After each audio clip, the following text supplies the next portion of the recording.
Today I am here with a new topic, and this topic is related especially girls and women.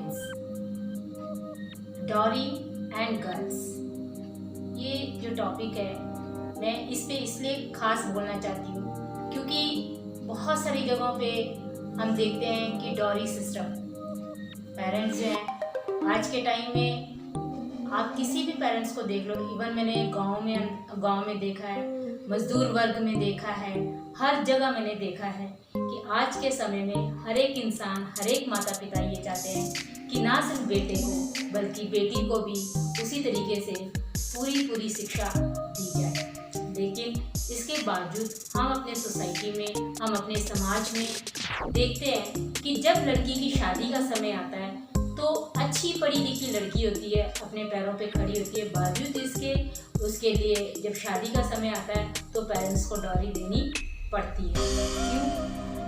अगर आपने अपने बेटे को education दिया, आपने अपने बेटे का करियर सेटल किया है, तो आप जिस लड़की को अपने घर लेके आएंगे, क्या वो अनपढ़ आ जाएगी? क्या उसके माता पिता ने उसके ऊपर कोई खर्चा नहीं किया होगा? सपोज कि अगर आपका बेटा 25 ईयर्स का है तो मे बी आपकी जो होने वाली डॉटर इन लॉ होगी वो 21, 22, 23 ईयर्स की हो सकती है। तो इतने सालों में जब आपने अपने बच्चे के लिए जो कुछ किया, आप ऐसा तो नहीं है कि आपका बेटा अगर डॉक्टर है तो आप बिल्कुल अनपढ़ गंवार लड़की लेके आएंगे, आप उसके लेवल की ही लड़की लाएंगे। और मोस्ट ऑफ द टाइम मैंने देखा है कि आज के टाइम में हम सेम प्रोफेशन वालों को ज़्यादा प्रेफरेंस देते हैं। अगर बेटा डॉक्टर है तो हमारी यही चॉइस होती है कि जो हमारी डॉटर इन लॉ है वो भी डॉक्टर ही हो। तो डियर फ्रेंड्स, जब आपने अपने बेटे के लिए डॉक्टर के लिए पैसा लगाया होगा, आपने अपने बेटे के लिए जो चीज़ें की होंगी, आपने जितनी मेहनत किया, आपने जितना स्ट्रगल किया, सेम वही स्ट्रगल उस लड़की के माता पिता ने भी किया होगा। तो ये अगर छोटी सी चीज़ हमारे दिमाग में आ जाए तो शायद ये डॉरी सिस्टम जो है वो हमारे देश से, हमारे इस दुनिया से ख़त्म हो सकता है।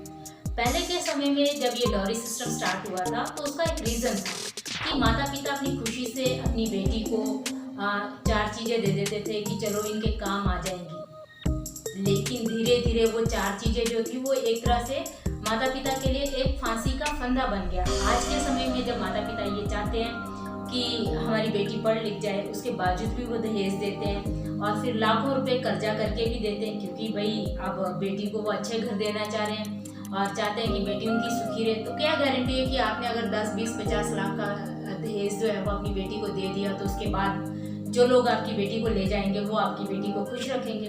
मैं तो नहीं मानती, क्योंकि जो लोग आपसे 10, 20, 50 लाख लेके जा रहे हैं तो फिर वो आपकी बेटी को खुश कैसे रख सकते हैं? अगर 10, 20, 50 लाख आपके पास देने के लिए हैं तो उतने आप अपनी बेटी को दे दो।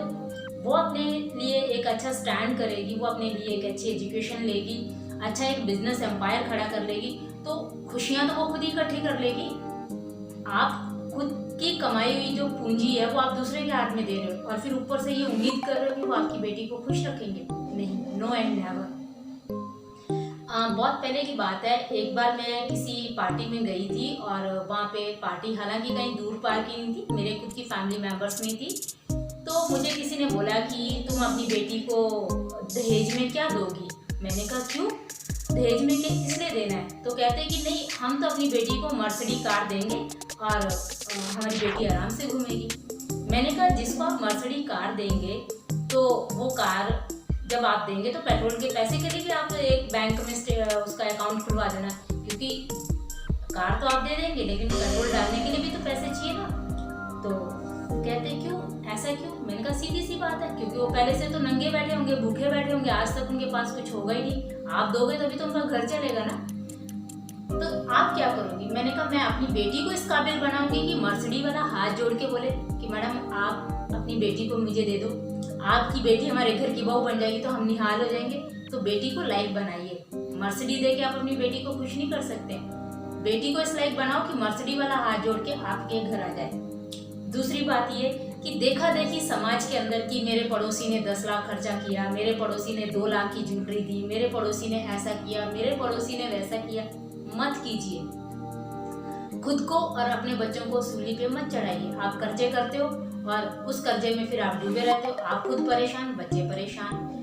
बेस्ट है आप जितना अपने बिहाफ पे अपने बच्चे को एजुकेशन दे सकते हो ना, वो दीजिए। अपनी बेटियों को अपने पैरों पे खड़ा कीजिए, ताकि दहेज लेने वाले आपके दरवाजे पे आएंगे ही नहीं, क्योंकि आपकी बेटी डिजर्व करती है ना तो दहेज लेने।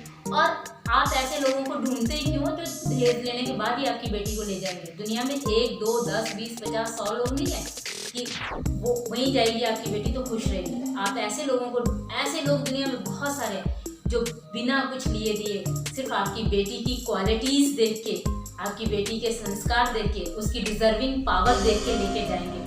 वो लोग आपकी बेटी को खुश रख सकते हैं। जो लोग पहले से आपके आगे ये रख देंगे कि इतना आप हमको दे दीजिए, इतना हम ले जाएंगे, वो आज तो आप दे देंगे, कर्जा करके भी देंगे, लेकिन क्या गारंटी है कि शादी के बाद वो लोग आपसे नहीं मांगेंगे। फिर उनका जब बोलते हैं ना शेर के मुंह में एक बार खून लग जाता है तो वो बार बार उसकी तरफ आता है। तो आप स्टार्टिंग पॉइंट से ही किसी के मुंह में खून लगा देते हो तो फिर वो किसी ना किसी बहाने से, किसी फेस्टिवल के बहाने से, किसी और तरीके से वो आपको देना ही पड़ता है और आप जिंदगी भर देंगे। तो ऐसी खुशी का क्या फ़ायदा। आप अपनी बेटी को डिजर्व करिए, आप अपनी बेटी को इस लायक बनाइए।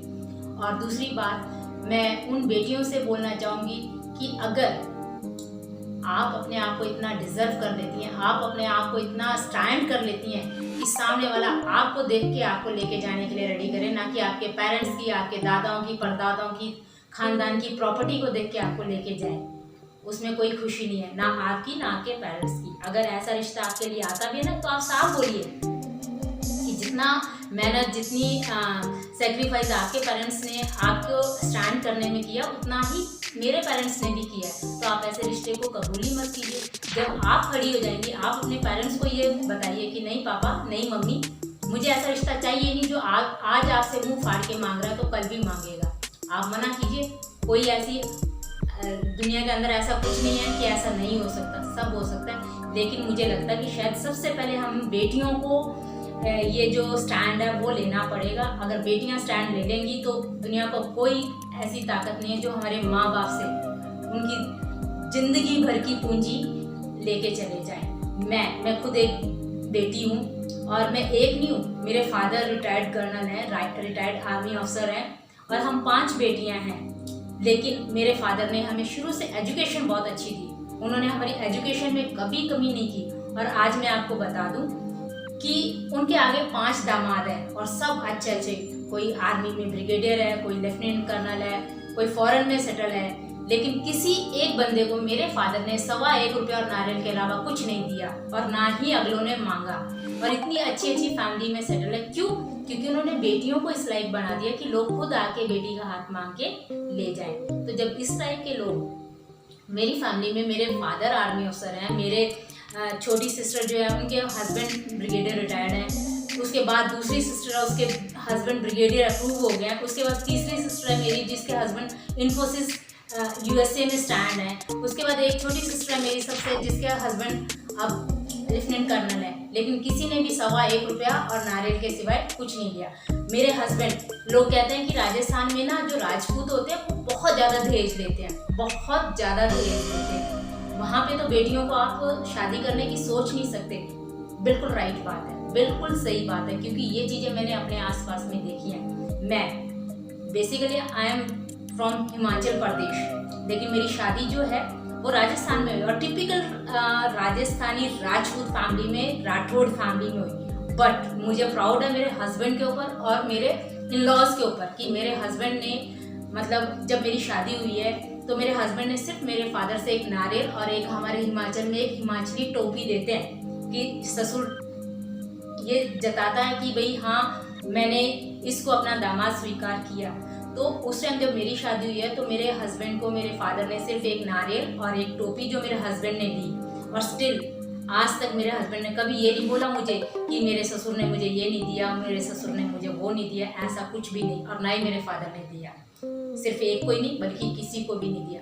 तो क्योंकि जब कभी रिश्ता आता है तो अगर बेटी खड़ी होकर बोल दे कि नहीं मैं भी इतनी पढ़ी लिखी हूँ, मैं भी ये डिजर्व करती हूँ, तो कोई नहीं मांगता। लेकिन मैंने कई बार ये चीज़ भी देखी है कि बेटियां खुद खड़ी हो जाती हैं मांगने के लिए कि नहीं आपने इतना तो है आपके पास, आप दे सकते हो, मुझे ये भी दे दो, मुझे वो भी दे दो, मुझे ऐसा भी चाहिए, मुझे वैसा भी चाहिए। क्योंकि कहीं ना कहीं बेटियों की शायद ये सोच होती है उन लड़कियों की कि कि अब तो शादी हो रही है, इसके बाद तो हमारा यहाँ कुछ चाहिए नहीं है, जितना मिल रहा है अपना लेके चले जाओ। नहीं, गलत।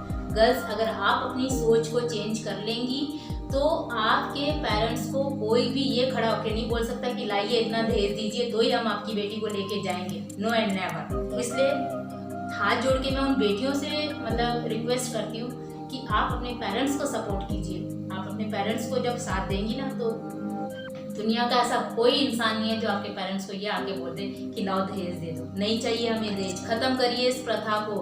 बिना दहेज के हम बहुत खुश रह सकते हैं, हम डिजर्व करते हैं। और जो लड़के ये सोचते हैं कि मैं डिजर्व करता हूँ, मैं अपनी मेहनत के बल पे सब कुछ खड़ा कर सकता हूँ, वो लड़का कभी भी दहेज नहीं लेगा। और जिनको लगता है ना कि हम कुछ नहीं कर सकते, हम ऐसे ही हैं, इधर से मांग लिया, उधर से मांग लिया, इधर से खा लिया, उसको नोच लिया, उसको खसूट लिया, तो वो जिंदगी में ना तो कभी स्टैंड करते और ना ही कभी खुश रह सकते हैं। इसलिए सोचिए, आप इन बातों को समझिए। और मैं तो मेरे फादर के ऊपर बहुत प्राउड फील करती हूँ। मैं अपने जो मेरी सिस्टर्स हैं उनके हस्बैंड की जो फैमिलीज हैं, उन हस्बैंड्स पे, उन फैमिलीज पे बहुत प्राउड फील करती हूँ। इवन मैं अपने हस्बैंड पे भी बहुत फील करती हूँ, क्योंकि जिन लोगों को ये थॉट होता है कि शायद बिना दहेज के शादियाँ नहीं होती हैं, वो सब होती हैं। तो आप खुश रहिए। और पेरेंट्स से इतनी रिक्वेस्ट है कि बेटियों को पढ़ाइए, लिखाइए, उनको अपने पैरों पे स्टैंड करिए। क्योंकि जितना पैसा आप उसकी शादी में लगा रहे हैं, उसको उसकी एजुकेशन पे लगा दीजिए, उसको उसकी करियर पे लगा दीजिए, तो आपको दहेज नहीं देना पड़ेगा। और बेटियों से ये रिक्वेस्ट है कि अगर ऐसा कोई आता है तो उसको हाथ जोड़ के बोल दीजिए कि भैया आपके अलावा बहुत है, हम वहाँ चले जाएंगे, अब हमको नहीं चाहिए। Thank you. सोचिए, एनालाइज कीजिए, खुश रहिए।